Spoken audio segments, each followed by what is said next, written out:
Some betrayals don't hit like a punch. They bleed into you slow, cold, until you can't tell where the shock ends and the fury begins. This was one of those. And it started with a satellite image. It was a Thursday in late May. The air outside smelled like hot asphalt and cut grass, but in my garage, the world was metal and oil. I'd been working on a custom frame for a motorcycle rebuild when my 10-year-old son, Mason, stuck his head through the open side door. "Dad, you gotta see this." He had that look, wide-eyed excitement mixed with the bounce of someone who discovered buried treasure. I wiped my hands on a rag and followed him inside. Mason was hunched over my old laptop at the kitchen table, fingers flying over the trackpad. "What's up, champ?" "I'm looking at Grandma Hazel's house on Google Earth," he said, zooming in. "Check out the backyard."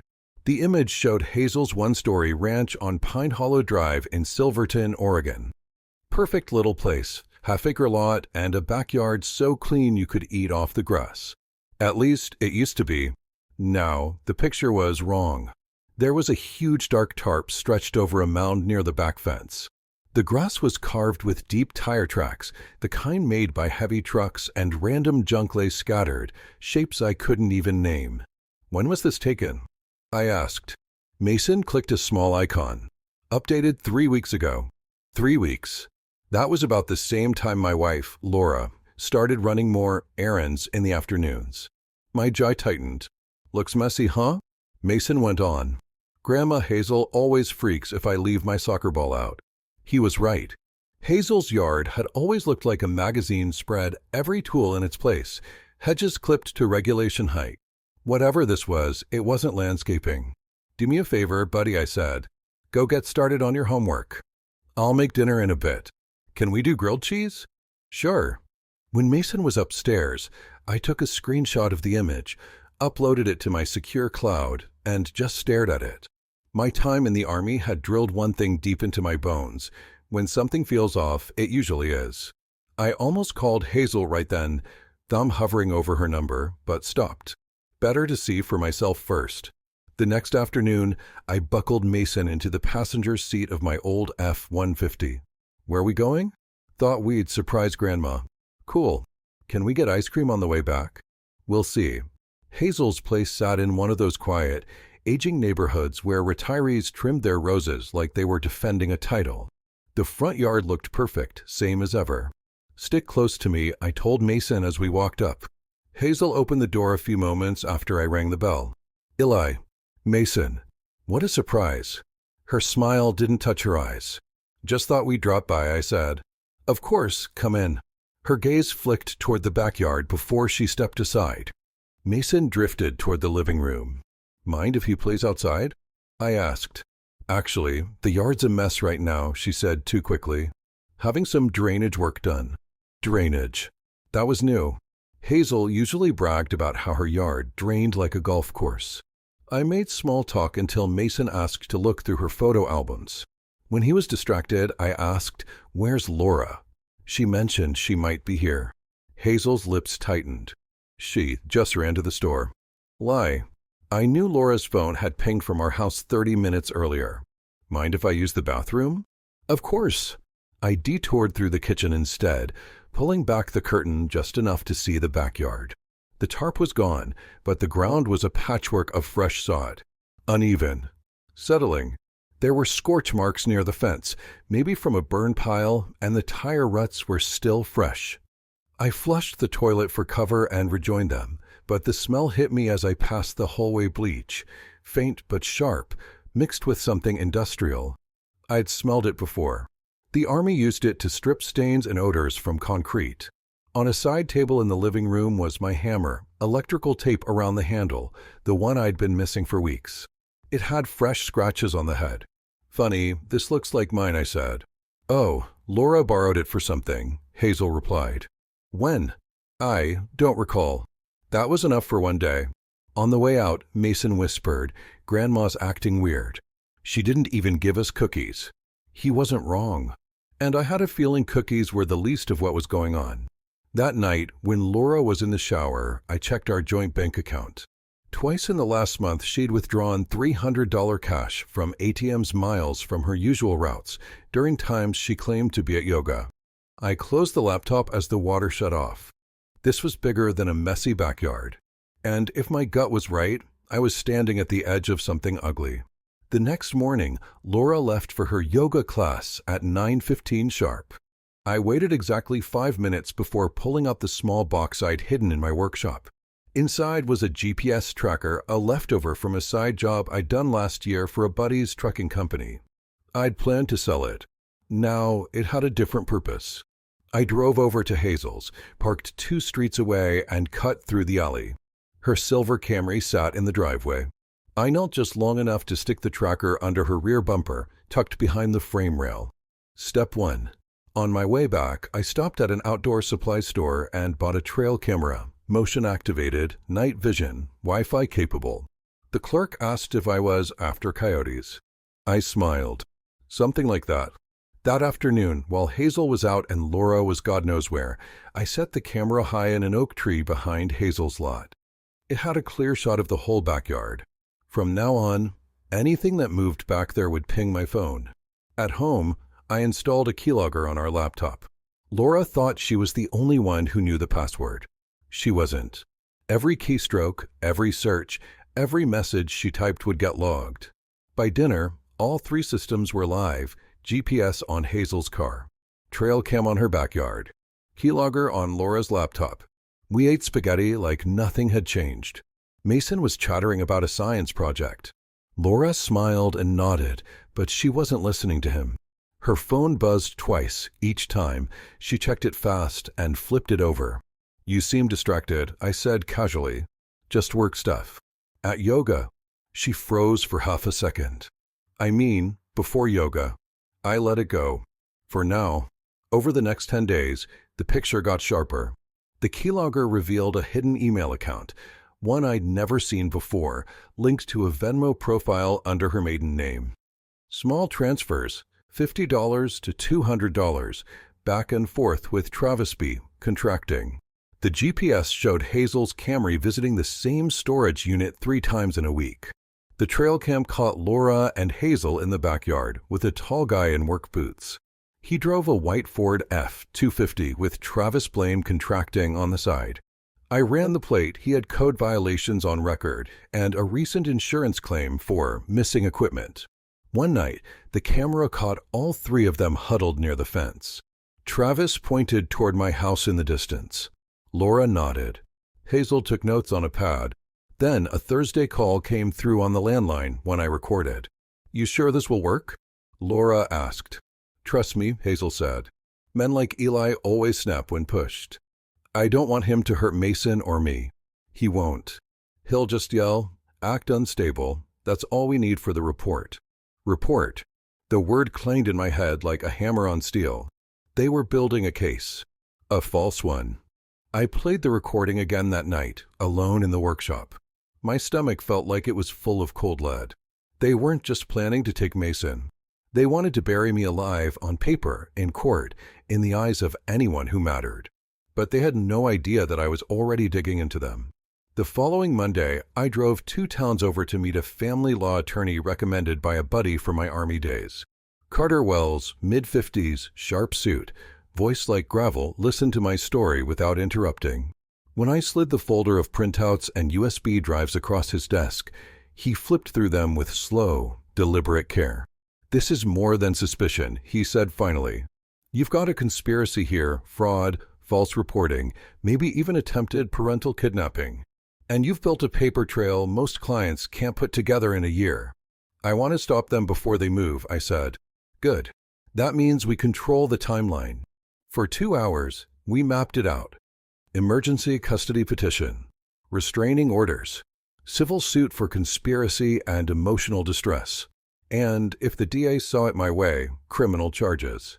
"Key thing," Carter said, leaning forward, "is you keep acting like you don't know a damn thing. Let them keep building their case while we build ours. When we hit hard." Same hour, all 3 of them.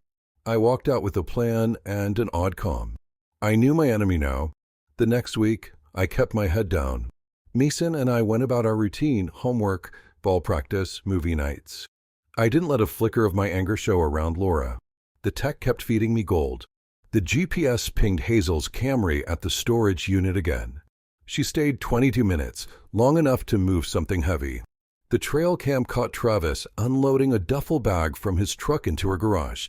The keylogger recorded Laura typing a draft message to him. Next phase after camping trip. Make sure the timing works. She deleted it before sending. Camping trip. That was new. That night after dinner, Laura brought it up like it was an afterthought. We should get out for a weekend. Take Mason camping at Clearwater Ridge. Clearwater was 2 hours into the Cascades, no cell service, and miles from the nearest ranger station.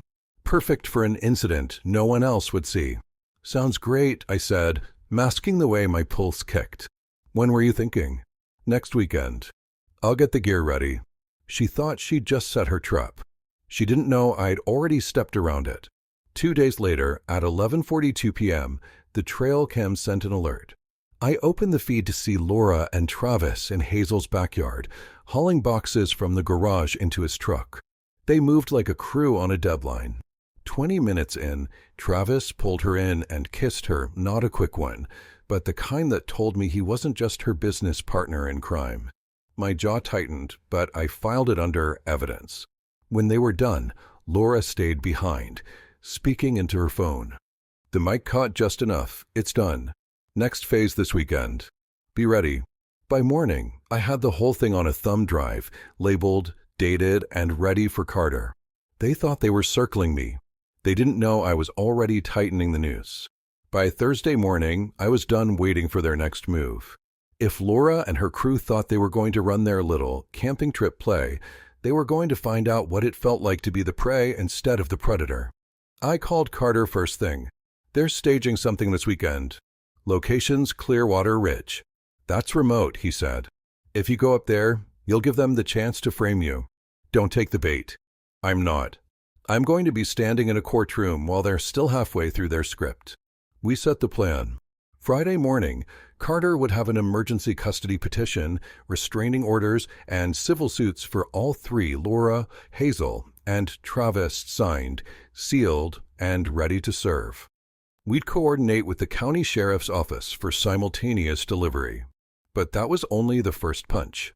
The second would land before they even knew what hit them. Evidence packets to their employers, the state licensing board, Hazel's Homeowners Association, and the DA's office. Every lie, every transaction, every photo, every recording, documented and indexed so tightly a first-year paralegal could take it to trial. While Carter handled the legal paperwork, I handled my own prep. At 2 p.m., I drove the long way to Hazel's neighborhood and parked behind the abandoned feed store, 2 blocks from her house. I walked in from the back alley, cutting through a gap in the fence until I could see the yard through my camera's sightline. The sod still looked patchy, like a bad haircut. In the far corner, I saw something new, fresh concrete footers, big enough to hold weight. Not for drainage. Not for landscaping. This was the kind of foundation you put under a temporary structure you didn't want to explain. The GPS tracker told me Hazel had been to the hardware store twice this week, each time buying materials that had nothing to do with yard work.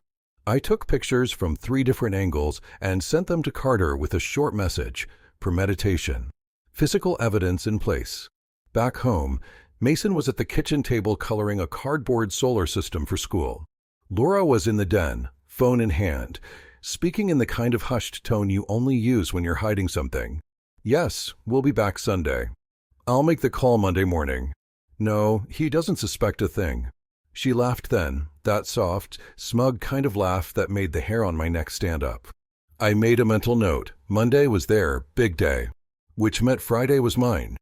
That night, after Mason was asleep, I went out to the workshop and opened the locked drawer where I kept my Army discharge papers and the box of gear I never got rid of. I took out a small digital recorder and tested the battery. Still full. The next morning, Laura floated the idea of Mason staying over at Hazel's Thursday night to give us some alone time. She thought she was clever, getting him out of the way for whatever came next. That's a good idea, I said. He hasn't had a sleepover there in a while. I called Carter as soon as she left for yoga. She's moving the kid out of the house tonight. Perfect, he said. We'll record everything and hit them at dawn. When I dropped Mason off at Hazel's that evening, I knelt to hug him. Hey, champ, keep this in your backpack for me, okay? I slipped the digital recorder into the front pocket. Don't take it out. Don't talk about it. Just keep it with you. Is it important? Very. By 9:47 p.m., the first file came through, crystal clear audio from Hazel's living room. Laura, so, we're really doing this tomorrow night. Travis, everything's ready. I'll move his tools and files into the unit, make it look like he packed up and took off. Hazel, and if someone asks, Travis, you say he's been acting strange. Talking about leaving. Maybe mention money problems. Laura, and we call the police when? Travis, by midnight. Say he yelled at Mason, wasn't right in the head. Courts will eat that up. My hands tightened around the phone. They were going to turn my son into a prop in their story, a scared kid whose father snapped. I sent the file straight to Carter with one line. This is the kill shot. He called me within minutes. This is attempted kidnapping, Eli. We've got them. I'll have deputies ready for 7 a.m. service. Don't confront them. Just be there when we move. I didn't sleep that night. Not because of fear. That was gone now, but because I could feel the machinery of my counterattack locking into place. By sunrise, 3 people who thought they were about to ruin me would be choking on their own lies. The morning air was cold enough to sting my lungs as I pulled into the sheriff's substation parking lot. It was 6:42 a.m., sun barely up over the ridgeline. Carter was already there, leaning against his black Tahoe, a leather briefcase in hand. 2 county deputies in dark jackets stood beside him, sipping coffee, looking like they'd rather be anywhere else, but ready. Documents are in order, Carter said. Judge signed everything at 5:15 this morning. Custody, restraining orders, civil complaints, all airtight. And the DA? I asked. He's got your recordings and the physical evidence. Says he'll start paperwork for conspiracy and attempted custodial interference before lunch. We didn't waste more words. We had 3 stops to make, and timing was everything. Stop 1, Hazel's house. We rolled up at 7:01 a.m. Hazel answered the door in a robe, steam from a coffee mug curling in front of her face. The moment she saw me standing next to Deputy Monroe, her grip on the mug tightened. Mrs. Whitmore, Monroe said evenly, you're being served with legal documents. You'll need to step aside. What is this? Some kind of joke. Carter handed her the thick envelope. Civil suit for conspiracy, fraud, and intentional infliction of emotional distress. You'll also find a restraining order in there. Effective immediately.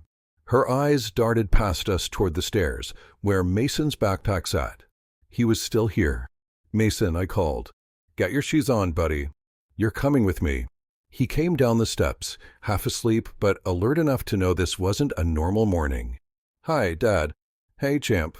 Let's get you home. Hazel's voice was sharp now. You can't just, ma'am. Monroe cut her off. Emergency custody order. He leaves with his father. You can review the paperwork for details. I didn't look back as we walked to my truck. Hazel stayed in the doorway, papers clutched in her hands, lips moving but no sound coming out. Stop 2. Travis Blaine contracting. The yard was quiet except for the rumble of a diesel truck idling near the side gate. Travis himself was walking out of the office trailer with 2 cardboard boxes in his arms. I recognized the boxes immediately, my shop labels still on them. Deputy Ricks called out, Mr. Blaine, stop right there. Travis froze, eyes narrowing. You're being served with civil complaints and a restraining order, Carter said, handing him the papers. And you're also under arrest for theft and conspiracy. Ricks set the boxes on the hood of his patrol unit and popped them open. Power tools. My files. Even the leather-bound notebook I kept sketches in. All of it logged with fresh evidence tags. Travis tried to bluster. This is a setup, Ricks wasn't having it. You were caught on camera, Mr. Blaine. Multiple times. You can explain yourself downtown. When the cuffs clicked around his wrists, I took a slow breath. Not satisfaction, just confirmation that the trap was working exactly as designed. Stop 3, my own house. By 8:15 a.m., we pulled into my driveway. Laura's car was there. Through the front window, I saw her at the kitchen counter, phone pressed to her ear, gesturing with her free hand like she was mid-story. She opened the door with a practiced smile that froze as soon as she saw the deputies. "Mrs. Whitmore," Carter said smoothly, "you're being served with an emergency custody order, divorce papers, and a restraining order. You have 1 hour to collect your personal items and vacate the property." Her voice pitched up. "This is insane." "You can't just—" "Ma'am," Deputy Monroe interrupted, "we have you on recorded audio planning to stage your husband's disappearance and file false reports. I suggest you comply with the court order." For a second, she glanced at me like she was looking for some trace of the man who'd bail her out. She found nothing. "I don't understand," she started again. "No," I said quietly. "You understand just fine." Under deputy supervision, she began tossing clothes into a duffel. No phone calls, no texts. Monroe made sure of it. She kept her head down, but her hands shook. While she packed, I stepped out to the truck and pulled 3 sealed manila envelopes from under the seat. These weren't for court. These were for maximum impact. Envelope 1 sent to Laura's employer, evidence she'd conducted illegal activity during work hours, including financial fraud and conspiracy. Envelope 2, to the County Licensing Board and Fraud Division, Travis's insurance scams, code violations, and direct role in a conspiracy. Envelope 3, to Hazel's HOA and the Municipal Zoning Office, photos and reports of illegal storage, unlicensed dumping, and burn piles. By 10:30 a.m., the packages were in the hands of their recipients. By noon, all 3 of them were juggling legal service, law enforcement, and professional fallout. Mason sat at the kitchen table eating a grilled cheese, watching me come back in. "You were gone a while, Dad." "Had a few errands to run," I said, ruffling his hair. "Are you mad at Mom?" I thought about it for a second. "No, but I'm not going to let anyone hurt us." I didn't tell him that by the end of the day, the entire scheme to take him away from me would be nothing but ash. Monday morning, I walked into the county family court with Carter at my side. The fluorescent lights hummed overhead, that faint antiseptic smell hanging in the air. The courtroom was small, just 2 rows of benches behind the counsel tables, but the weight in that room could crush a man if he wasn't ready. They were already there when we arrived. Laura sat at the defendant's table, wearing a blazer I'd never seen before, probably borrowed, her hair pulled back tight. Hazel was next to her, posture stiff, hands folded like she was waiting for church to start. Travis, in an ill-fitting charcoal suit, looked like he'd shaved in the parking lot. A deputy stood just a step behind him, a reminder that he was out on bail and still facing criminal charges. 3 different attorneys flanked them, shuffling papers, whispering in low voices. None of them met my eyes. Judge Madeline Strickland took the bench at 9:02 a.m. She was mid-50s, sharp-eyed, with a voice that could cut drywall. "This is an emergency custody hearing in the matter of Whitmore versus Whitmore," she began. "Mr. Whitmore is requesting sole legal and physical custody of the minor child, citing conspiracy, fraud, and endangerment. Mrs. Whitmore contests the petition. Mr. Wells, proceed." Carter rose like a man who'd been waiting his whole career for a case this clean. "Your Honor, over the past 3 weeks my client has uncovered a coordinated effort by his wife, her mother, and her associate, Mr. Travis Blaine, to fabricate a narrative that he had abandoned his family. This narrative was to be supported by theft of his property, false statements to law enforcement, and psychological manipulation of his 8-year-old son. We have irrefutable evidence of the scheme, which I will present in chronological order."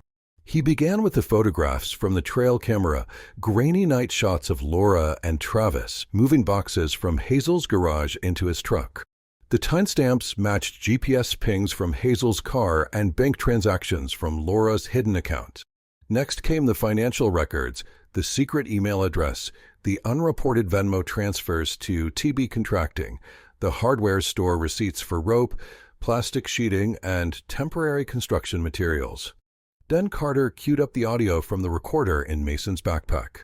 The courtroom was silent except for the scratch of the court reporter's keys as Laura's own voice filled the air. "So, we're really doing this tomorrow night. Travis, everything's ready. Make it look like he packed up and took off." Hazel, say he's been acting strange. Mention money problems. Every word was like a nail in a coffin lid.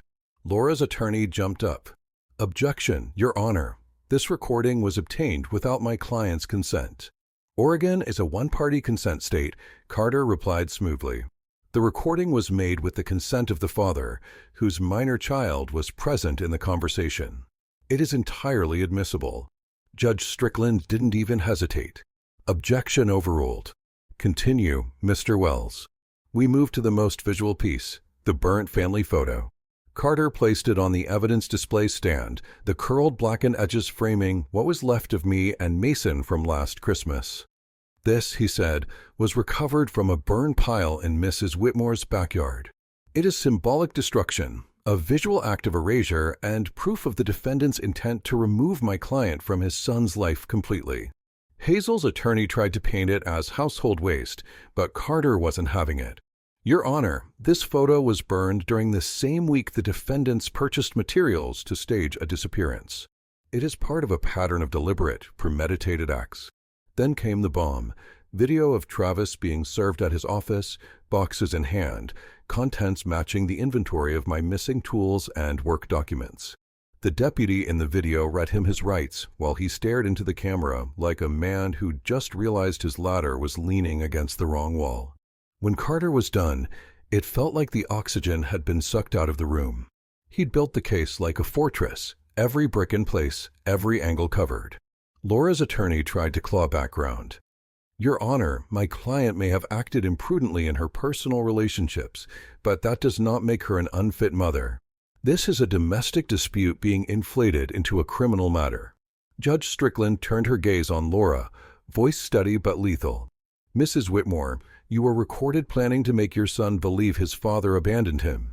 You intended to steal his father's property, fabricate evidence, and lie to police to gain custody. In my courtroom, that is not a domestic dispute. That is endangerment and conspiracy. She looked back at the defense table. Mr. Blaine, your role in this conspiracy, including theft and participation in the staging of a disappearance, has been documented and is currently under criminal review.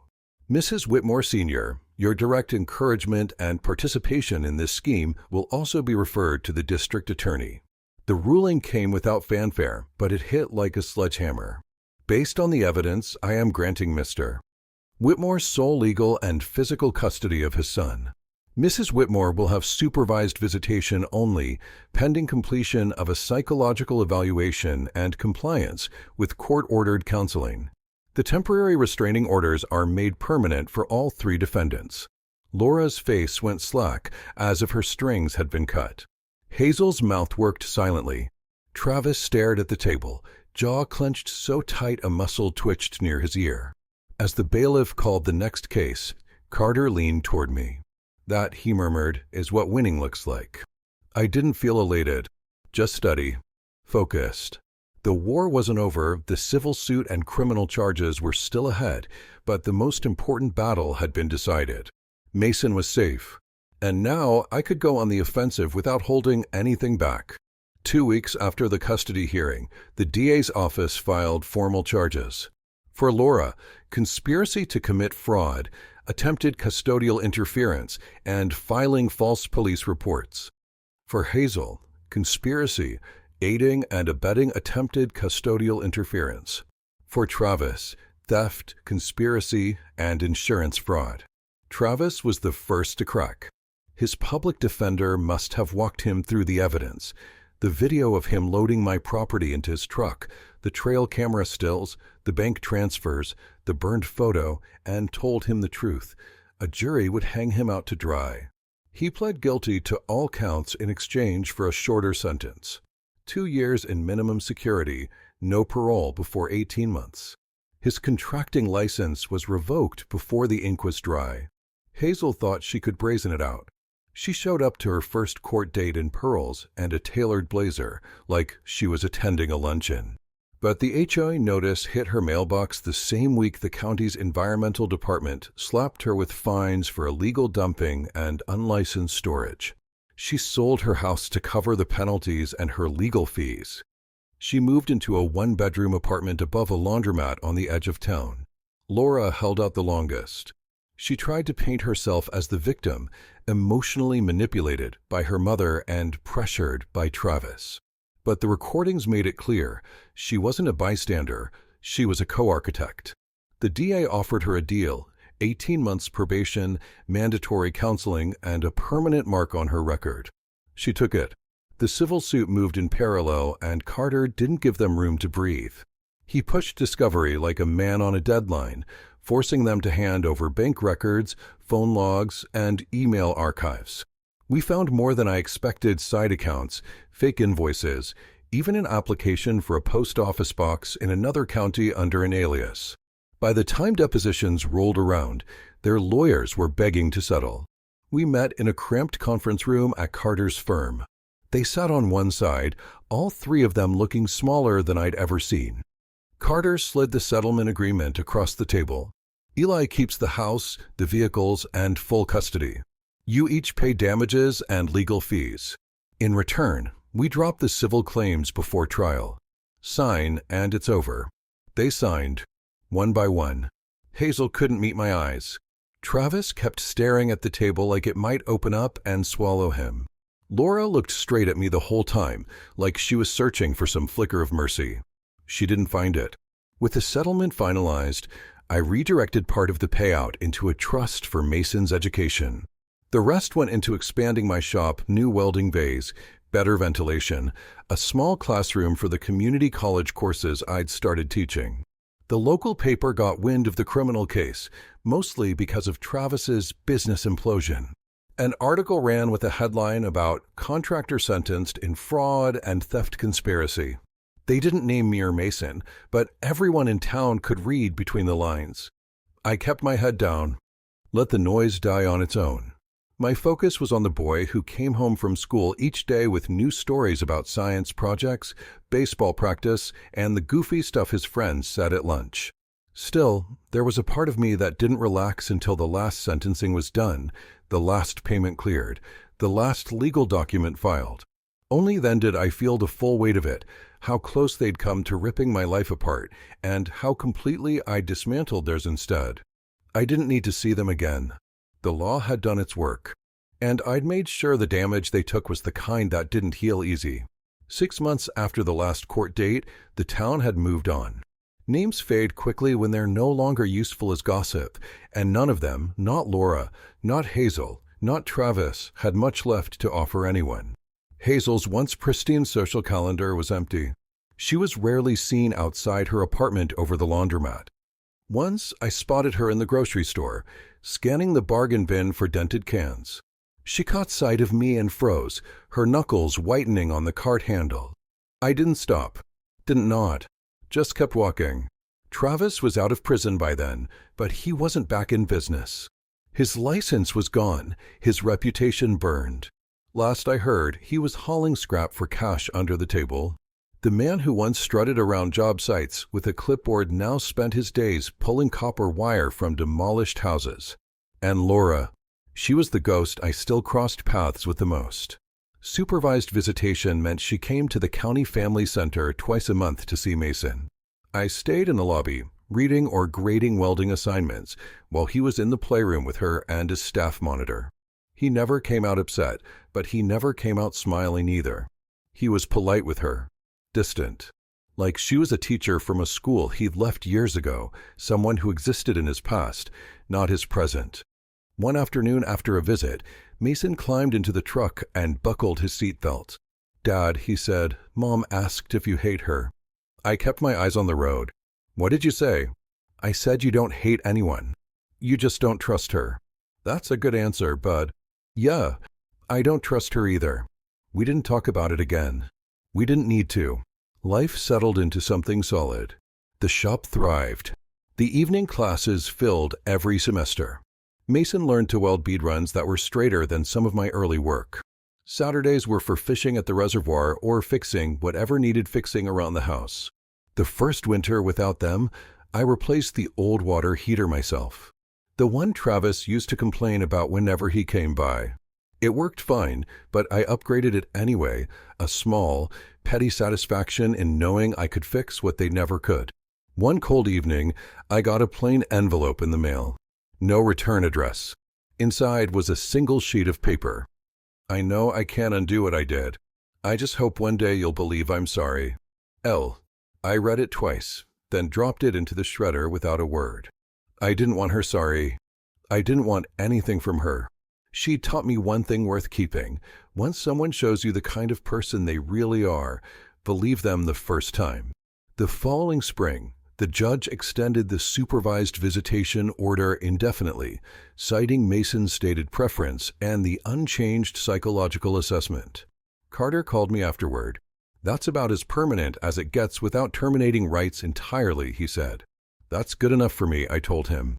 That night, I sat on the porch as the sun dipped behind the ridge, the air cooling into that perfect, still kind of quiet. Mason was inside, building a model plane at the kitchen table. I could hear the faint rattle of parts in the box and the low hum of his music. Everything that mattered was within those walls. They had tried to erase me, to turn me into a man who'd simply vanished, leaving his son behind. Instead, they were the ones who disappeared, piece by piece, until nothing remained but their names on court records and the faint trace of a story people only half remembered. I didn't celebrate their fall. I didn't need to. I had my son. I had my work. And I had the unshakable knowledge that when it mattered most, I had stood my ground and won. Some victories are loud, cheers, headlines, champagne. Mine was quiet, cold, final. They'd never get close again. That was the real reward.